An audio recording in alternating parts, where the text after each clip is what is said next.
Welcome to Mobile by May. I'm Steve May, a residential realtor, a historic preservationist, and a licensed home builder in the state of Alabama. Please join us as we help to showcase all things Mobile, including preservation projects, real estate, Mobile history, and reimagining spaces with architectural salvage. If you're considering buying or selling, please give me a call. I'd love an opportunity to meet with you. You can call or email me below, and please like, share, and subscribe. And thanks for watching. Hey, good morning, everyone. I am here on the University of South Alabama's campus at the Toulmin House, which is one of the oldest homes in the city of Mobile.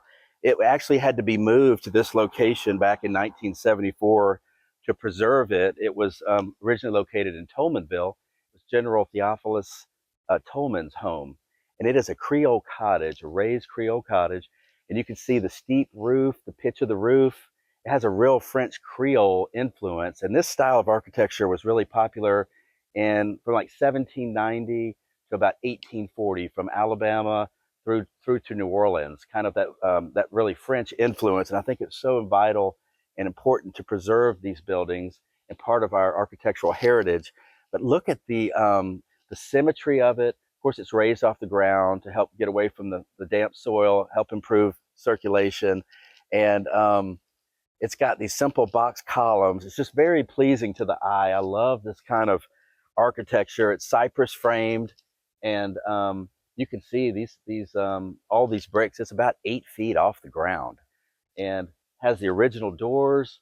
And I'm going to share with y'all in a little bit some of the original doors of this house. I actually have in my home that I found at an estate sale many years ago, and I have them leaning against the wall in my master bedroom. But it's just so important, I feel like, to save history and to teach these lessons to our children, so we understand, where we come from, and gives you a sense of place and history. But look at the symmetry here with the brick chimneys, the columns. You've got the total symmetry here with the side lights and over the doors, and it's just really an architectural marvel. I just think it's so pleasant to look at, and I just love the classical nature of just the white paint with the Charleston green, Old Mobile kind of shutters. It's a great contrast, and it was actually moved on trailers here, like I said, 1974, and thank goodness, because it would have been lost. There were several homes in that area that were moved. Actually, Palmer Hamilton had moved his home in Oakley to save it, and it was built around the same time as well. So kind of these 1820s. We just don't have a lot in Mobile left from that period, even though we're a 300-year-old city. So much of these were lost to fire and development and destruction and things like that. But just thought it would be so important to share this. This will be very similar to the house we plan on rebuilding in Oakley Garden Historic District later this fall. We're going to put back together a 200-year-old cypress framed Creole cottage. It'll be about 6 feet off the ground, but it gives you a great kind of a template. It gives you an idea of kind of the grand nature of what it's going to look like. But this style of vernacular architecture is very native and indigenous to this area, just because of the hot, humid, damp climate. You had to be up off the ground. It was so oppressive. And so it kind of combines kind of French and Creole architecture. And I think it's just a wonderful illustration of that. And so wanted to share this with you. I think a lot of people probably aren't aware this house is even here, or the historical significance of it. And that's part of what we like to do with our different episodes, is feature Mobile history and talk about all the different influences that we've had throughout the last 300 years in our city, and how it's expressed in architecture. Sometimes it's expressed through food and through music and different things, but I'm just passionate about preserving these things. So hope y'all can join us for the next one. We're going to the Medical Museum next. Look at this cast iron gate, y'all. Look how beautiful that is. On a raised brick bed, so beautiful. I bet you with the sun going through this, with the shadows it casts, would be amazing. This was another home that was moved to South Alabama's campus and preserved. Look how beautiful that was. This was another one that was located downtown.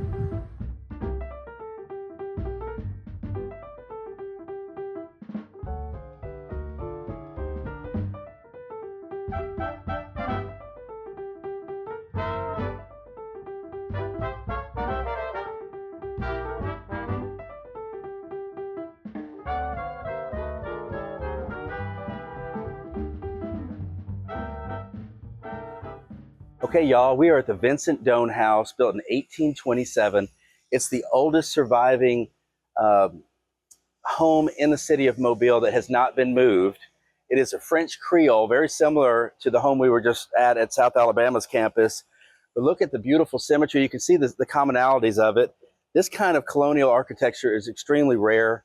And I just want to bring attention to this. I think there's probably a lot of people that live in Mobile that aren't aware of the significance of this home. But these columns, and I tell you, I'm actually not even certain. It's almost like a Palladian window up here. I've never seen that before anywhere. So I'm not really sure how to explain it. But I love the feel of this house. You're up about 8 to 10 feet up off the ground. So the air actually helps you to move. And you can see that these the top rails are rounded, right? So there's no way for rainwater to sit on it and rot it. And this is also similar to my home. It has a swallowtail cut.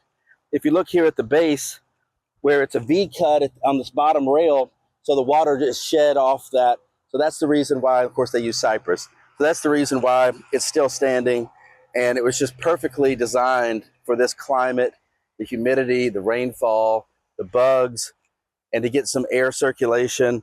And you can see that the way it's built up off the ground like this gives you another area underneath here to kind of sit in a cool space.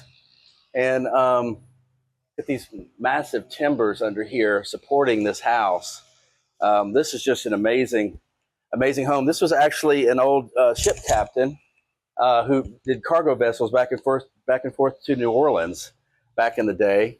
And look at this door with the door knocker, but the side lights, so it allowed light to come in. Of course, they didn't have any air conditioning, didn't have any electricity, didn't have any lighting. So there's a reason why it's designed the way that it is. And I'm just fascinated with our history and how our architecture has evolved. And sometimes it's very challenging in these historic homes trying to integrate air conditioning and plumbing into it, because without disturbing the true footprint of the home.